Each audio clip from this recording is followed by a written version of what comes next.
திருவள்ளுவரின் வழியில் வாழ்ந்து வாழ்வின் உன்னத நிலையினை அடைய திருக்குறளோடு நாம் இன்னும் இந்த நிகழ்விலே இணைந்திருக்கின்ற உங்கள் அனைவருக்கும் முதற்கண் வணக்கம். குறள் எண் 545, அதிகாரம் செங்கோன்மை. சோழ நாட்டில் உறையூரில் இருந்த நீதிமன்றம் மிகவும் புகழ் பெற்றது.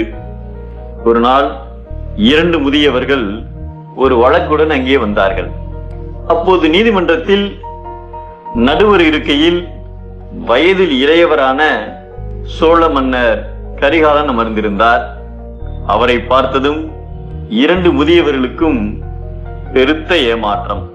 நம்முடைய வழக்கோ மிகச் சிக்கலானது.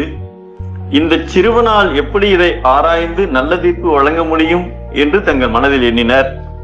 அகத்தின் அழகு முகத்தில் தெரியும் என்பது போல அந்த முதியவர்களின் முகத்தில் ஏற்பட்ட ஏமாற்றத்தை கவனித்த சிறுவனான கரிகாலன் அவர்களை பார்த்து, பெரியோர்களே, வயதான நீதிபதியை காணவில்லை என்றுதானே கவலைப்படுகிறீர்கள்? நீங்கள் சென்று நாளை வாருங்கள், அவர் இருப்பார் என்று கூறி அவர்களை அனுப்பி வைத்தார். அதன்படி மறுநாள் அந்த முதியவர்கள் இருவரும் நீதிமன்றம் வந்தனர். தலைமுடி நிறைத்த ஒரு முதிய நீதிபதி ஆசனத்தில் அமர்ந்திருந்தார். முதியவர்கள் இருவரும் தம் வழக்கை எடுத்துரைத்தனர்.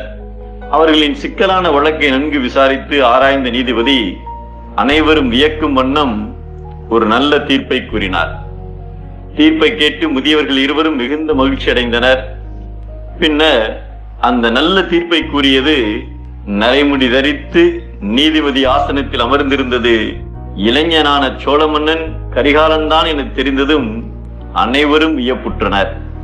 இவ்வாறு தனது சிறு வயதிலேயே நாட்டு மக்களுக்கு நல்ல தீர்ப்பு வழங்கிய மன்னர் கரிகாலன்.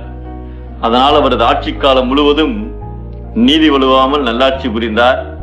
அதனால் பருவமழை தவறாமல் பொழிந்தது. பல்வகை வளங்களால் சோழ நாடு செழித்தது. நாட்டு மக்கள் நலமுடன் வாழ்ந்தனர்.